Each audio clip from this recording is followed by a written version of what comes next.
dining room at Hargrove House smelled like money and betrayal. Nora sat at the far end of a table, long enough to land a small aircraft, her hands folded in her lap, her back straight, her face arranged into the careful blankness she had spent 12 years perfecting.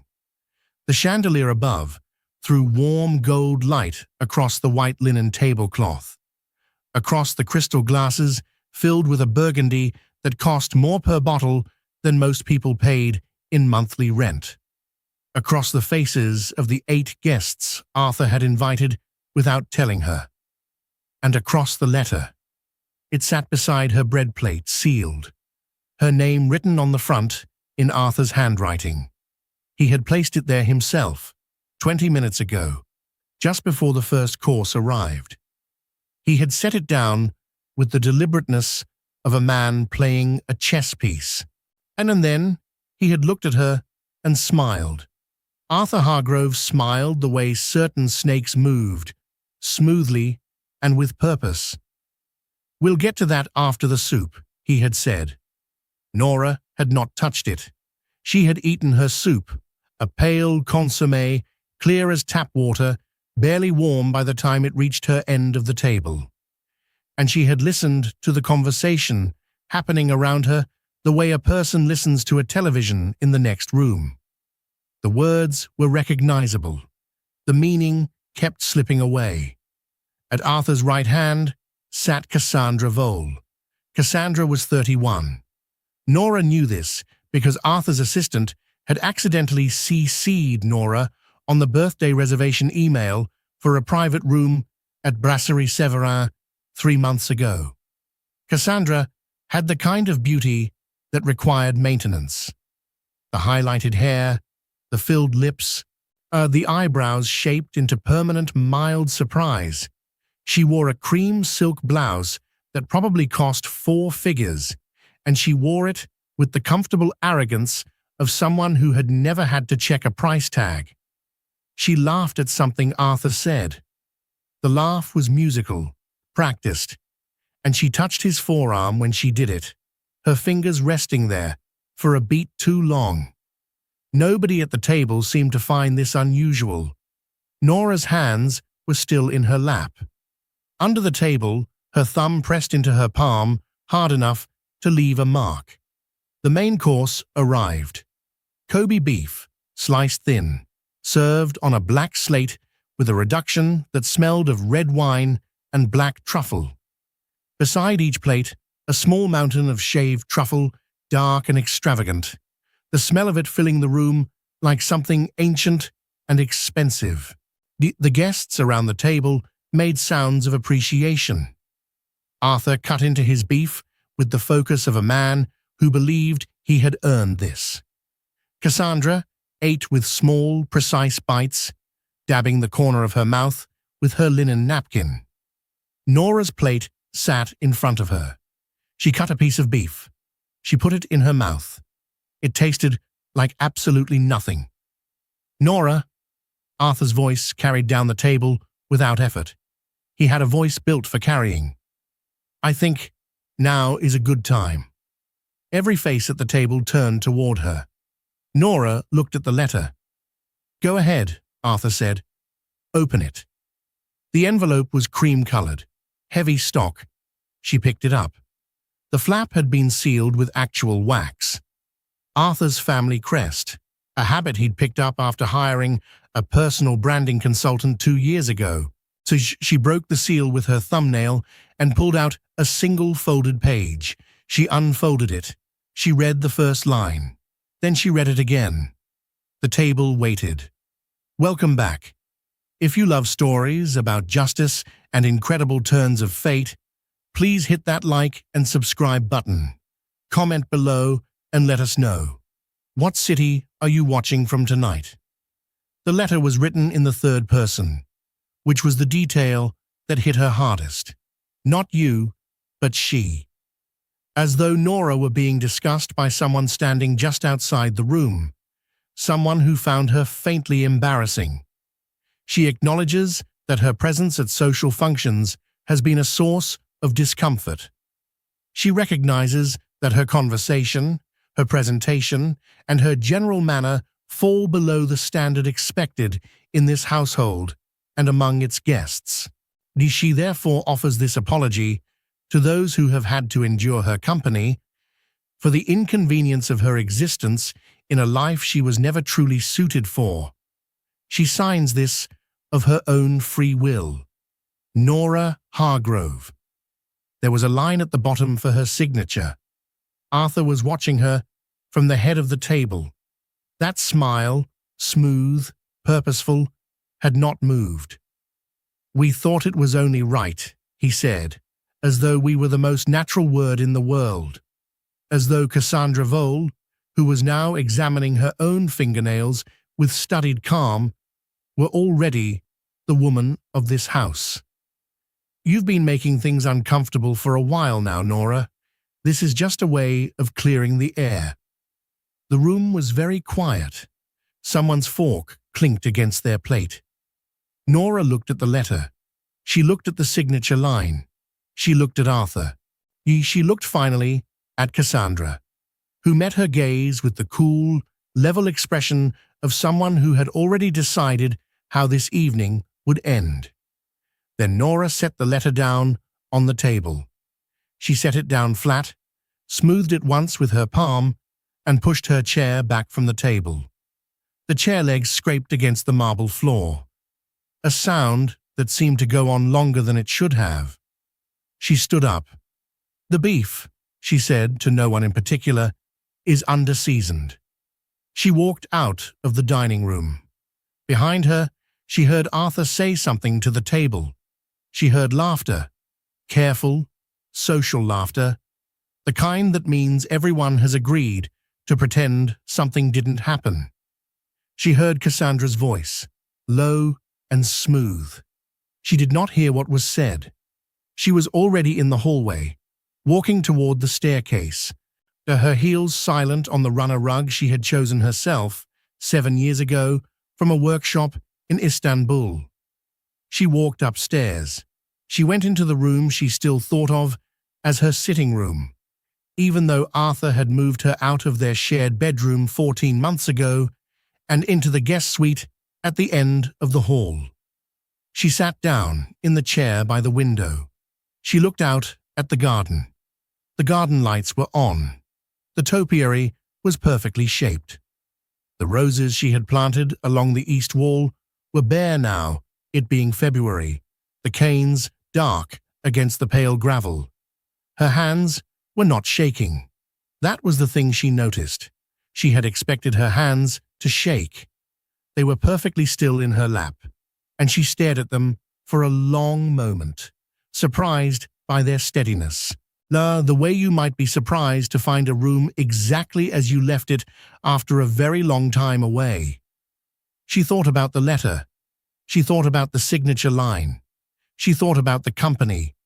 Arthur thought he had finally won. He had no idea that the piece of paper he just laughed at was actually his own death warrant. But wait until you see who showed up at his door the next morning. To understand what happened next, you have to understand what Nora Hargrove was before she became Nora Hargrove.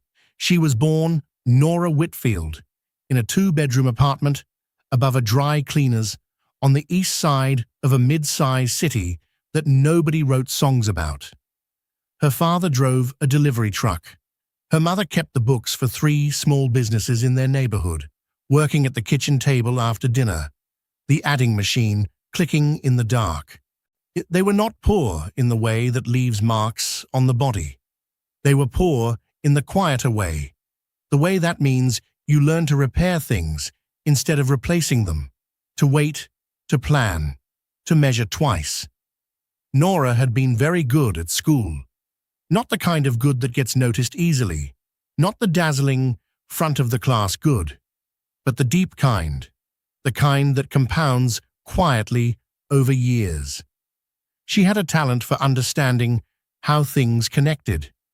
She could read a balance sheet the way other people read a novel, finding the character, the plot, the places where the numbers were trying to tell a story that the author hoped you'd miss. She got a scholarship, then a second one. She worked nights and weekends. She graduated at 22 with a finance degree and no debt, which was either a miracle or a monument to her mother's particular brand of relentless planning, depending on how you looked at it. She was 24 when she met Arthur at a company fundraiser where she'd been working as a junior analyst for the firm organizing the event. He was charming in the way that men who grew up with money often are, effortlessly, unconsciously, as though charm was simply the air in the room, and he'd never known anything else. He was handsome. He was funny. He listened to her, really listened, or seemed to, when she talked about what she did. They married 18 months later. She was 26. He was 34. She stopped working 18 months after that, at his request. His firm was in a period of expansion. The social obligations of his position required a partner who was available, who was present. She had agreed, thinking it was temporary, thinking that once things settled, she would return to the work she was good at. She was still thinking that 5 years later, when she woke up one morning and realized that she had been managing the household accounts, the staff schedule, the renovation projects, the charitable giving calendar, and the social diary of a very wealthy man, for long enough that she had stopped thinking of it as temporary and started thinking of it simply as her life. She was not, for much of that time, unhappy. She was not, for much of that time, watching carefully enough. The first sign was the cash. Arthur had always been precise about money, the way people who grow up wealthy often are. Not careful exactly, but precise. He had a system, accounts that served specific purposes. He used cards, and always, because he liked records. He liked being able to pull up a statement and account for everything.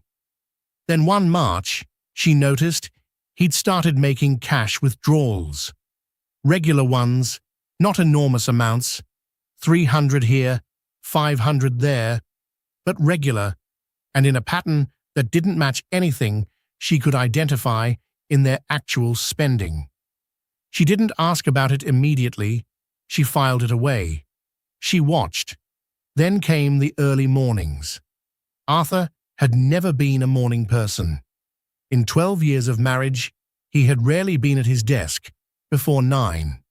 Suddenly, he was leaving at 6:15, 6:30, showered and dressed before she was awake.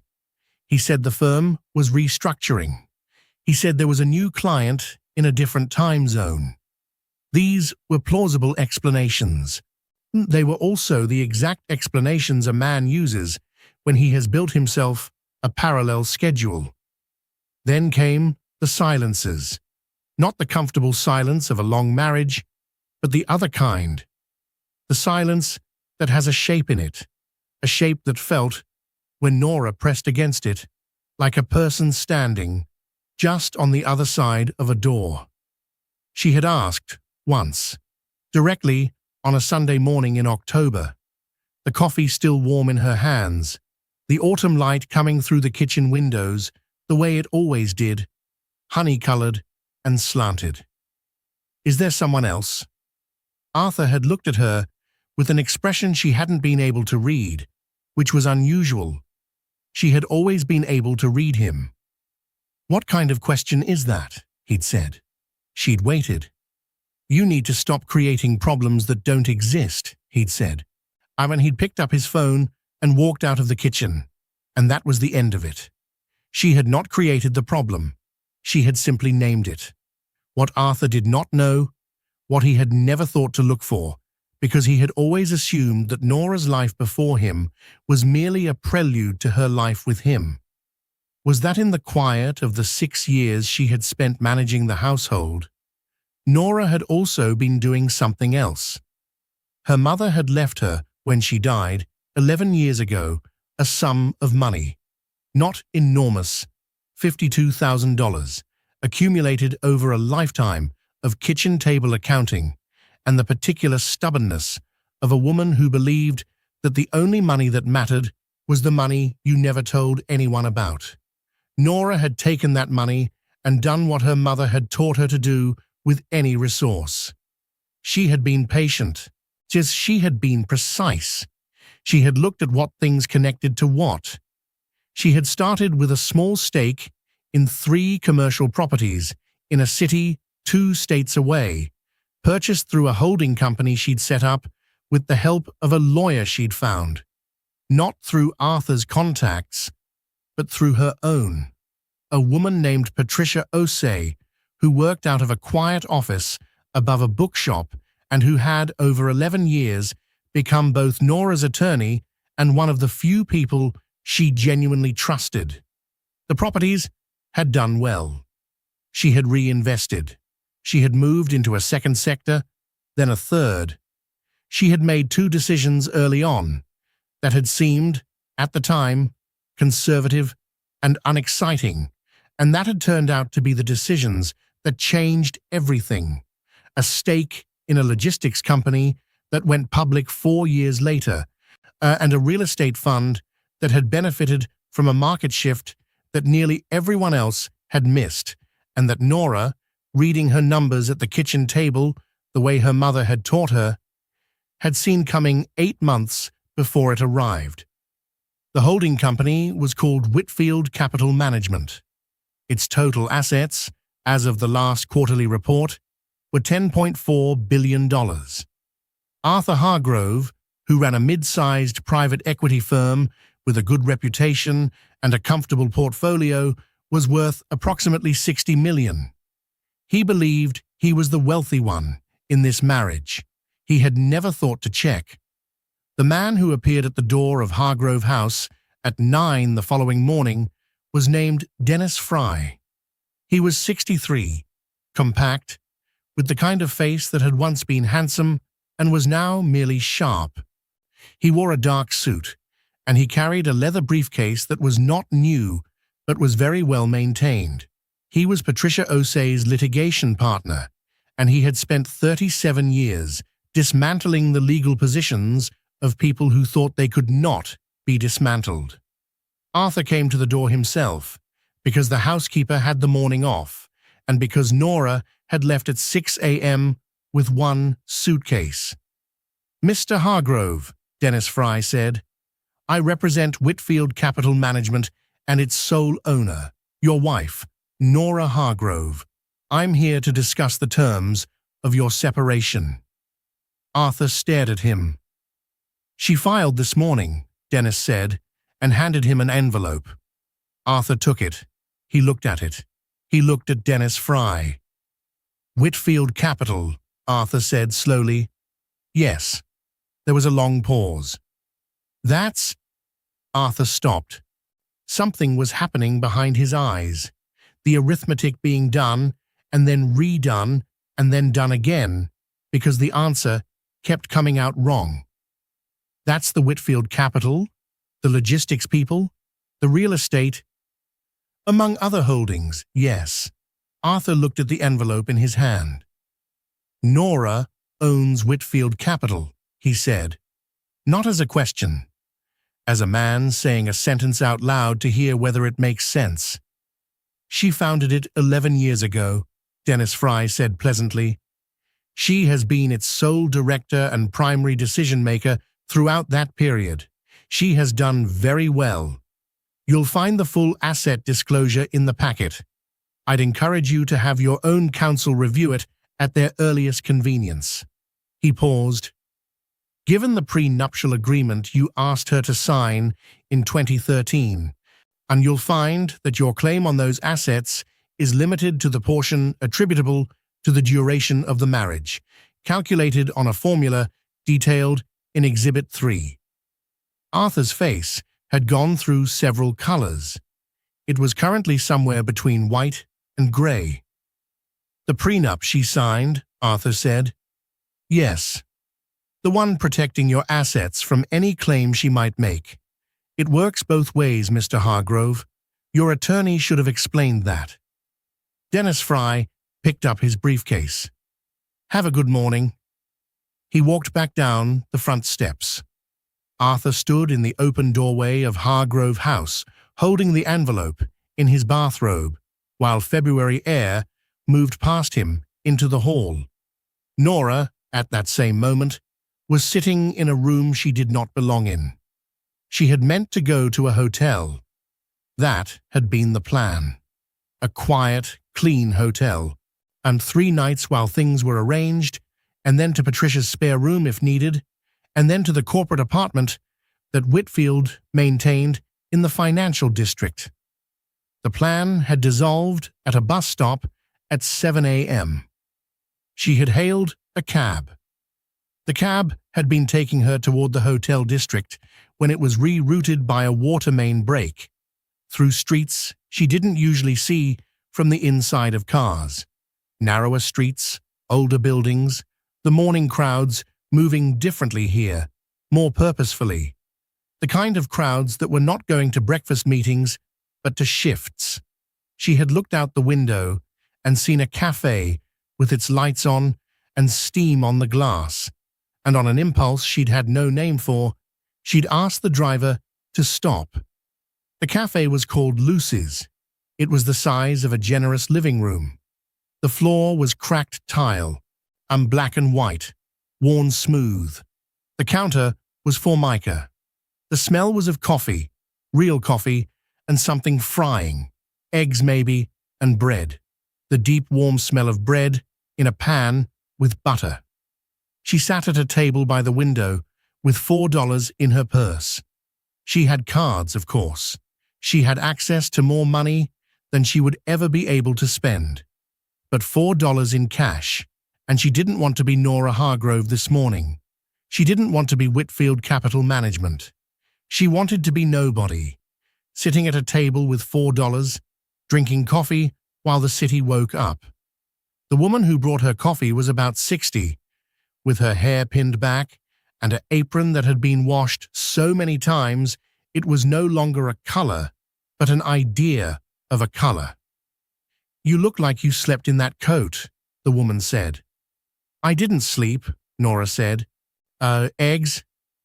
"I only have $4. The woman looked at her, not unkindly. "Eggs are $2.50, she said. "Toast is on the house." The eggs arrived, scrambled, soft, salted well, with 2 thick pieces of white toast that had been buttered while still hot, so the butter sank in. There was a small glass of orange juice that Nora hadn't ordered. The coffee was strong and slightly too hot, and she wrapped both hands around the mug and felt, for the first time in what seemed like a very long time, the specific sensation of heat moving through her palms. She ate everything. She drank every drop of the coffee. She left $3.50 on the table, which was all she had. When she walked out, she was not sure where she was going. She knew, in a distant practical part of her mind, that Dennis Fry was handling things, that Patricia was overseeing the filings, that the machine she had built over 11 years was running exactly as it was designed to run. She knew that she was, by any objective measure, safe. She did not feel safe. She felt untethered, like a boat whose mooring line has been cut, not sinking, not damaged, but suddenly subject to the current in a way it had not been an hour before. She walked. Arthur thought he had finally won. He had no idea who Nora had called before she walked out of that dinner. But wait until you see what she did next, because it wasn't what anyone expected. She found the room by accident. She had been walking for 2 hours, not thinking about direction, when she passed a building on Minor Street with a hand-lettered sign in the ground floor window.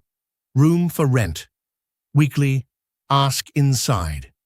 The building was 4 stories of brick that had once been red and was now the color of dried blood, the mortar crumbling in places, the windows mismatched. The street smelled of diesel and frying onions. Across the road, a man was trying to start a motorcycle without much success. Nora looked at the sign. She thought about the corporate apartment, 12 blocks away, its clean lines and silent elevator, and the view of the river that she had never once sat down to enjoy. She went inside. The landlord was a man named Walter Briggs, 70-something, bad knees, a television on in the room behind him, tuned to a morning talk show. He looked at Nora, her coat, which was good cashmere, her shoes, which were Italian, and his expression said that he did not think she was going to last. $2.20 a week, he said. Week in advance. Eat no guests after 10. Kitchen's shared. Heat comes on at 6 and goes off at 9. I'll take it, Nora said. You got $2.20? She had the 4 cards in her wallet, any one of which could have bought the building. She had 50 cents in cash. I'll bring the rest tomorrow, she said. I can give you 50 cents now. Walter Briggs looked at her for a long time. I don't usually do that, he said. I know. Another pause. Rooms on the 3rd floor, he said. Left at the top. Keys in the door. The room was small enough that you could touch both walls if you stood in the middle and spread your arms. There was a bed with a metal frame and a mattress that had seen decades of use. There was a window that looked onto a brick wall 3 feet away. There was a radiator that knocked. Yet there was a wooden chair and a small table and a lamp with a pull chain. And that was everything. Nora set her suitcase on the floor. She sat on the edge of the bed. The springs shifted under her.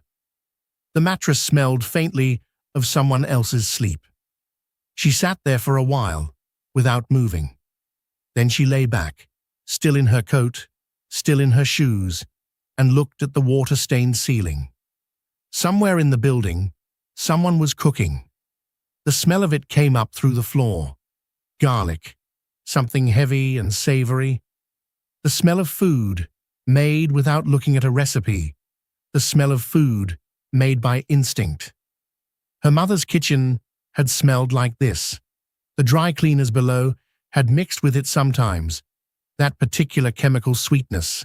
And then underneath both was always the smell of the adding machine, an instant coffee, and the small, specific warmth of a room where people were working.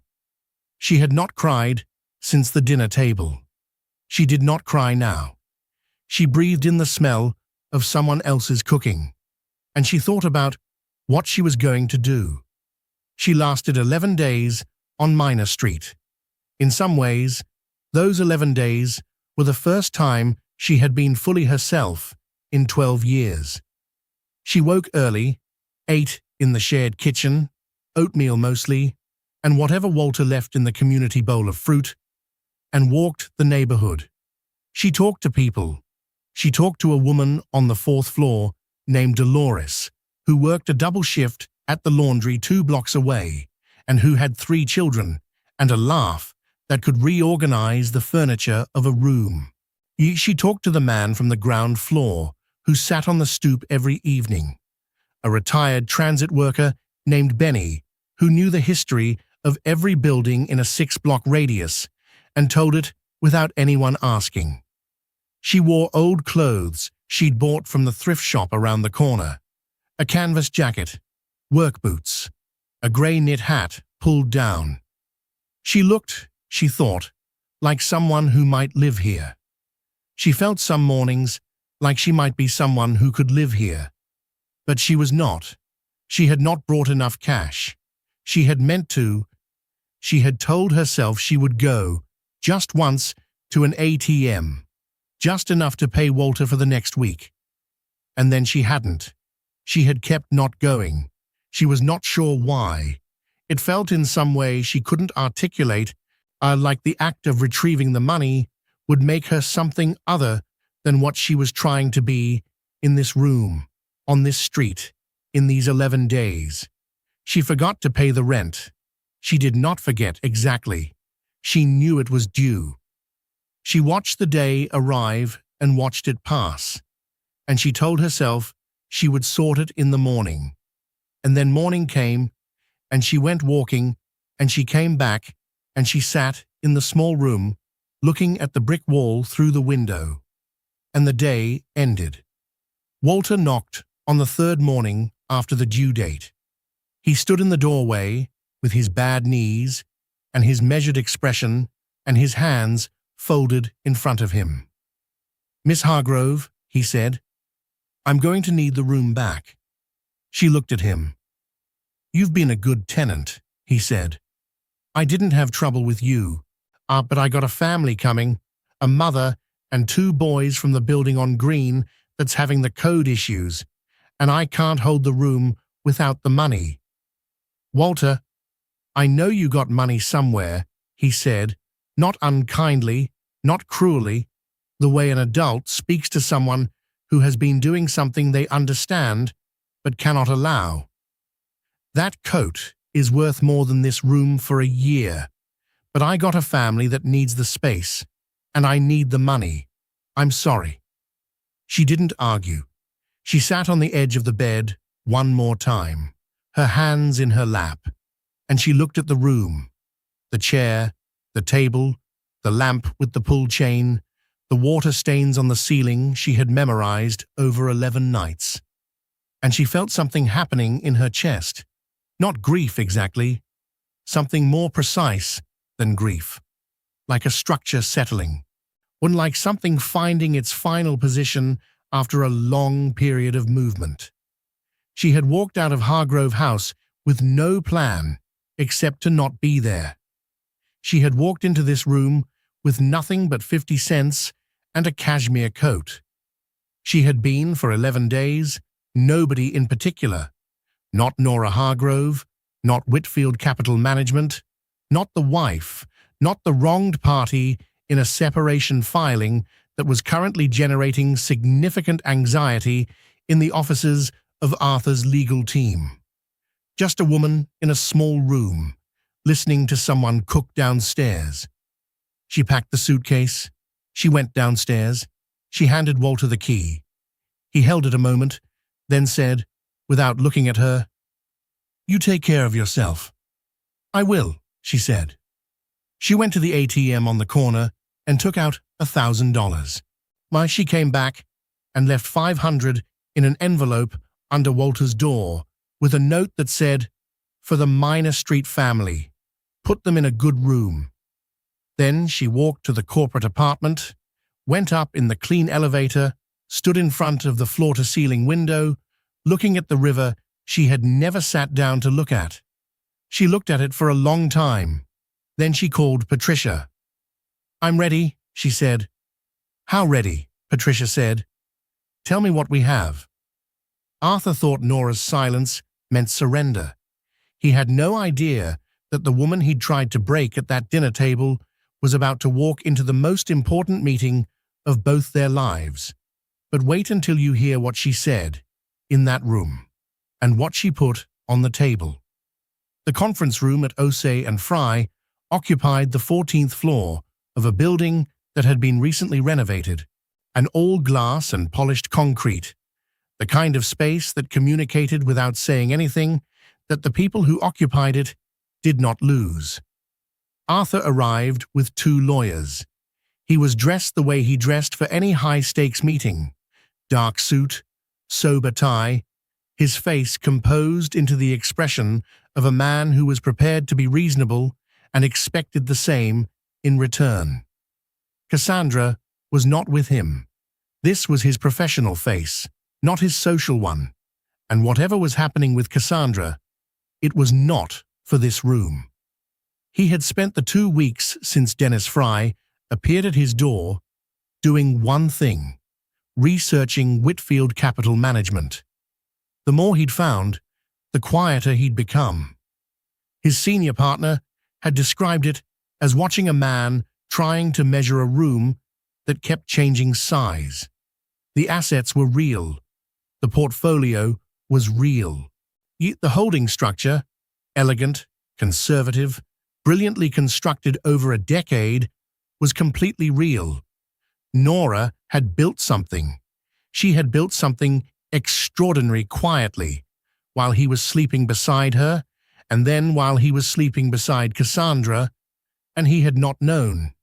He was not sure which fact disturbed him more, the money or the fact that she had managed to be that person right next to him for years and he had simply not looked. He sat down on his side of the conference table. Nora came in 3 minutes later. She was wearing charcoal. Simple, well cut, not elaborate. She wore no jewelry except the small gold studs she'd had since before she met him. Her hair was pulled back.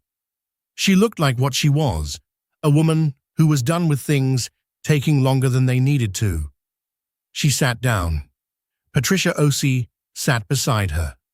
Dennis Fry sat at the end of the table. Nora looked at Arthur. Arthur looked at Nora. For a moment, it was just the two of them looking at each other across the conference table, the way you look at a person when you are trying to see what is actually there, rather than what you have been assuming. "Hello, Arthur," Nora said. "Nora," he cleared his throat. "I want to say—" "You don't need to," she said. "I'm not here for that conversation." His lawyer leaned toward him and said something quiet. Arthur nodded. "What are you here for?" he said. "The same thing you are. An agreement." She opened the folder in front of her. "I have no interest in your firm. I have no interest in the house. I have no interest in the Burgundy collection, or the cars, or the club memberships. I am not going to make this ugly." Arthur's lawyer shifted in his seat, the shift of someone who had prepared for a war and is being handed a different kind of document. "What do you want?" Arthur said. "Nothing from you." She said it simply, without heat. "The prenuptial agreement protects your assets. It also, as your attorney has presumably now told you, protects mine. I don't want your money, Arthur. I have enough of my own." A pause. "What I want is an acknowledgement, in writing, notarized, that the letter you presented to me at the dinner on the 14th was not signed by me, was not produced with my consent, and does not represent any agreement or admission on my part, that you presented it under social coercion, that it is void." The room was quiet. Arthur's face moved through something complicated. "That's all," he said. "You, that, and a clean separation. No contest, no counterfilings." She looked at him steadily. "You're free, Arthur. That's what you wanted. I'm offering it to you without a fight." His senior attorney was now sitting very still, in the way that experienced attorneys sit still when something unexpected is actually favorable to their client. Arthur looked at the table. He looked at Nora. "The letter," he said. "Cass wrote it. I didn't—" He stopped, started again. "I didn't think you'd—" "I know what you thought," Nora said. "You thought I'd sign it. You thought I was the person you decided I was, small, apologetic, grateful for the position." She closed the folder. "I'm not that person, Arthur. I was never that person. You just never looked closely enough to notice." He opened his mouth. He closed it again. He picked up his pen. He signed. The month after the separation was finalized, Nora went back to Minor Street. She didn't go to reclaim anything. She went because she'd been thinking about the family Walter had mentioned, the mother and 2 boys from the building on Green, with the code violations. She'd been thinking about the smell of cooking that came up through the floor. She'd been thinking about Dolores and her laugh and her double shifts. She'd been thinking about Benny on the stoop with his history of the neighborhood, the way he said this used to be, with something that was not quite grief and not quite pride. She went as herself this time. She wore a good coat, but not the cashmere one. She sat on the stoop with Benny for an hour and drank the coffee he poured from a thermos, weak and sweet. The kind of coffee that is not about coffee, but about the act of sitting with someone. "You're back," he said. "I'm back," she said. "Figured you for the type," he said, which she understood to mean that he had looked at her from the beginning and understood that she was not lost, only between things. She asked him about the buildings. He told her. 3 on this block alone that were under violation notices. Heating systems, structural, electrical. The family staying because there was nowhere else. The landlords absent, the properties deteriorating, nobody with the money or the interest to do it right. She took notes on her phone. She went back to the corporate apartment and called Patricia. "I want to look at something," she said. "Residential development. Low income, not affordable in quotes, actually affordable. And I want to understand what it would take to do it properly." There was a pause on Patricia's end. "How seriously?" Patricia said. "Completely seriously. That's not the kind of return that—" "I know what kind of return it is," Nora said. "I didn't ask about the return." She ate lunch on Minor Street while she was doing her research. Not at a restaurant. She brought food from the market on the corner. The kind of market that sells everything slightly out of order.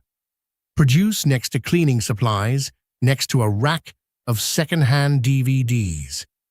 She brought tomatoes and bread and a block of sharp cheddar and ate at the small table in the shared kitchen of the building, because Walter, who had told her she could use it if she needed to while she was in the neighborhood, had given her back the key without being asked. The tomatoes were winter tomatoes. Not remarkable, but the bread was good. A dense loaf from a bakery 2 streets over. The crust cracking when she cut it, the inside close-grained and substantial. She ate with her hands mostly, which was something she had not done at a meal since she was a child. The cheese was sharp enough to make her eyes water slightly. She drank water from a glass she rinsed under the tap. It was the best meal she could remember eating in 12 years. She sat at that table for 2 hours, eating and reading and making notes, and the sounds of the building moved around her. A door, a voice, someone's radio, the clanking of the unreliable elevator. The smell of Dolores's cooking came down from the 4th floor, something with cumin and tomatoes, and the specific warmth of something that had been simmering for a long time. And this was what she had been missing, she thought, not the food itself. The feeling of being in a room that had not been arranged for a purpose, a room that was simply used, lived in, marked by the people who had sat in it and eaten in it and argued and laughed in it over many years. A room that did not know how much anything cost. The project took 2 years. She bought 4 buildings on Minor Street and 2 on Green, and 1 on the adjacent block that had been vacant for 6 years, its windows boarded, pigeons roosting in the upper floors. She hired an architect named Rosemary Chen, who had spent her career building public housing, and who looked at the properties with the careful, experienced eye of someone who knows how to make a small space feel like a home, rather than a storage unit for people who couldn't afford anything better. They kept the bones where they could. They kept the brick, the high ceilings of the older buildings, the original tile in the hallways that was cracked in places but worth repairing. They put in heating systems that worked. They rewired. They made the kitchens real kitchens, with counter space and natural light. They put a community room in the ground floor of the largest building, with a kitchen for group cooking, a small library, a table large enough for 20 people. Nora was at the site 3 days a week during construction. She wore the canvas jacket from the thrift shop. She learned the names of the construction crew. She ate lunch with them, sandwiches and soup from the deli on the corner, The soup served in paper cups that burned your hands slightly if you didn't wrap them in a napkin, the sandwiches wrapped in white paper, and the kind that has a layer of wax in it. She sat on an upturned bucket one Tuesday in October and ate a meatball sandwich over her own knee, the sauce dripping onto the tarp below, and actually laughed, a laugh she felt in her ribs, at something the site foreman said about the third-floor bathroom's original plumbing, which had apparently been installed by someone who had fundamentally misunderstood how water worked. Cassandra Vole, in that same period, had discovered that being with Arthur was considerably less comfortable when Arthur was no longer a man who felt he had won. The separation from Nora had been clean, as promised, but something had shifted in Arthur. Some quality that Cassandra had mistaken for confidence had turned out to have its roots in the specific self-assurance of a man who believed his wife was smaller than him. Without that belief, the confidence had a different texture. He was shorter-tempered. He was distracted. He went back to work very early in the mornings, but now it appeared he actually went to work. She did not leave immediately. She stayed through the first 6 months, and then through a trip they took that was not enjoyable, and then through a dinner party where Arthur spent the evening talking to a man from his firm about returns, and she ate the elaborate food, duck confit, a soufflé that required advance notice, a cheese course with 6 varieties and explanatory cards, and thought about how she had never once, and at any of these dinners, been asked a question about herself that was not a preamble to a question about Arthur. She left in the spring. She left without a scene, which surprised Arthur, who had prepared for one. Arthur, alone in Hargrove House, with the chandelier, and the burgundy, and the topiary that Nora had chosen, and the roses along the east wall that were coming back now, it being April. Arthur took a very long time to understand what had happened. He was not a stupid man.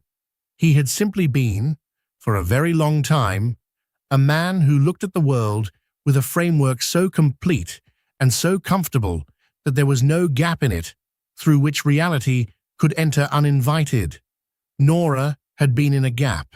She had been in a gap he'd never thought to look at.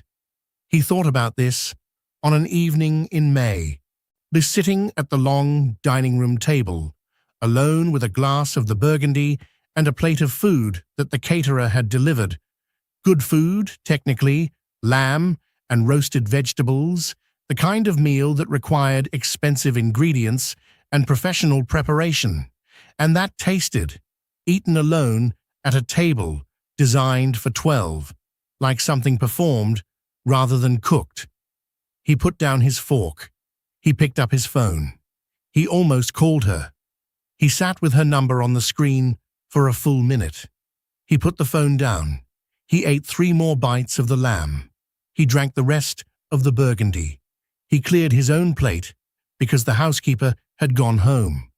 He stood at the kitchen sink and rinsed his plate and looked out the dark window at the garden, at the glow of the lights he'd left on, the roses Nora had planted along the east wall visible even at night. The canes leafed out now, the first buds beginning. He stood there for a long time. The Minor Street community housing opened on a Saturday in November, 2 years and 4 months after Nora had sat on the edge of a bed in a small room and looked at a water-stained ceiling and decided that she was ready. 72 units, families mostly, single parents, elderly residents who'd been priced out of their previous apartments, young people in the first decade of working life who could not afford to live in the city where they worked. The rents were set at a rate that made the project financially viable without being extractive, which was a distinction that most investors in the sector did not care to make, and which Nora had made without apology as a condition of the project's existence. The community room on the ground floor of the main building held a party that Saturday afternoon. Dolores had organized it with the assistance of the Tenants Committee, which had been formed before the buildings opened and which had promptly generated 4 subcommittees, a newsletter, and a dispute about the community room's paint color that had been resolved by a vote. The food was a collective production. It came from a dozen kitchens and 3 separate culinary traditions, and nobody was in charge of making it match. There were dishes in covered pots, and dishes in casserole dishes, and dishes on trays, labeled in handwriting that ranged from neat to optimistic. There was rice cooked 7 different ways.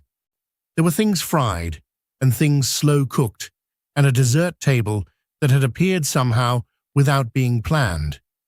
Nora stood near the door for a while, watching it happen. Benny was there.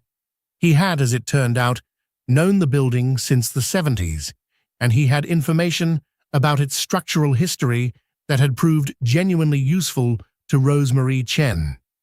He was sitting now at the long community table, deep in conversation, with a man Nora didn't recognize, a plate of rice and something wonderful smelling in front of him, gesturing in the way he gestured when he was telling a history that most people didn't know. Dolores found her near the food table. "You need to eat," Dolores said, the way Dolores said most things, as a statement of fact, carrying a plate all ready. I was just looking at—" "You can look while you eat." Dolores put the plate in her hands. It was heavy. It had rice on it and something braised.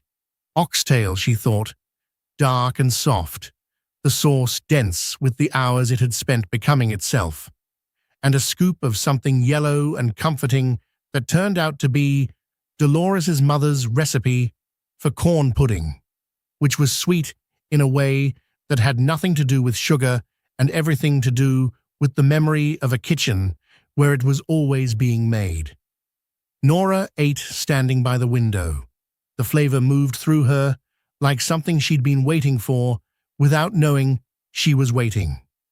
The oxtail fell apart under the fork. The sauce was deep and savory and had a warmth that was not heat. It was the warmth of time, of low flame and patience and checking and adjusting and knowing when it was right. She had not tasted anything like this since her mother's kitchen. She finished everything on the plate. She looked up and found Dolores watching her from across the room with a look of satisfaction, so specific and so human that Nora laughed, and the laugh surprised her. The way it moved through her, real and full, the kind of laugh that feels like a door opening. Walter Briggs was there too. He came in late, in his good coat, with his bad knees, taking the steps slowly, and he stood in the doorway of the community room and looked at the space, the tables, the people, the light, with an expression that was careful and measured, in the way of a man who does not wish to be seen, to be moved. Nora brought him a cup of coffee and stood beside him. "You did this," he said. "A lot of people did this. You started it." She didn't argue with him. She drank her coffee.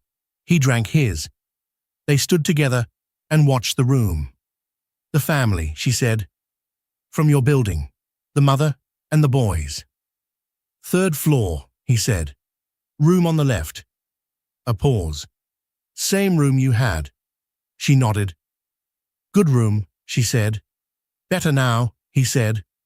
The letter, the original, the one she had not signed, the one she had pushed back across the table at Hargrove House on that February evening, was never legally relevant to anything. The notarized acknowledgement, signed by Arthur, confirming its invalidity, was filed and forgotten. It was a document whose existence served only one purpose: to establish on record that Nora Hargrove had not apologized for existing. She kept a copy of it, not framed, not displayed. It sat in a folder in the bottom drawer of the desk in her office at Whitfield Capital's headquarters, which she had finally moved into a real office space. A quiet building near the financial district. Nothing ostentatious, the kind of place that communicated competence without needing to shout. She looked at it sometimes, not often. Occasionally, she would open the drawer for something else and catch sight of the folder, and she would think about the dinner table, the chandelier, the way Arthur had set the envelope down with the deliberateness of a man playing a chess piece, the smell of truffle and expensive wine. She would think about the room on Minor Street, the water-stained ceiling, the warmth of the radiator that knocked, the smell of cooking coming up through the floor. She had walked out of one room and into another, and then the second one had turned out to be larger than the first, not in square footage, but in everything else, in what was possible, in who she was, when no one was deciding that for her. She never wrote the apology. She wrote something else instead, the charter document of the Whitfield Housing Initiative, which began with a line her mother would have liked. The purpose of any building is to house the people who need it. She signed that one without hesitation. She signed it with a steady hand. Patricia O.C. called her on a Thursday morning in the second year of the housing project, when Unit 47 had just opened and the third floor of the Green Street building was nearly done. "Arthur's firm is having a rough quarter," Patricia said, and with the neutral tone she used when information was relevant, but she had no particular feelings about it. "I heard," Nora said.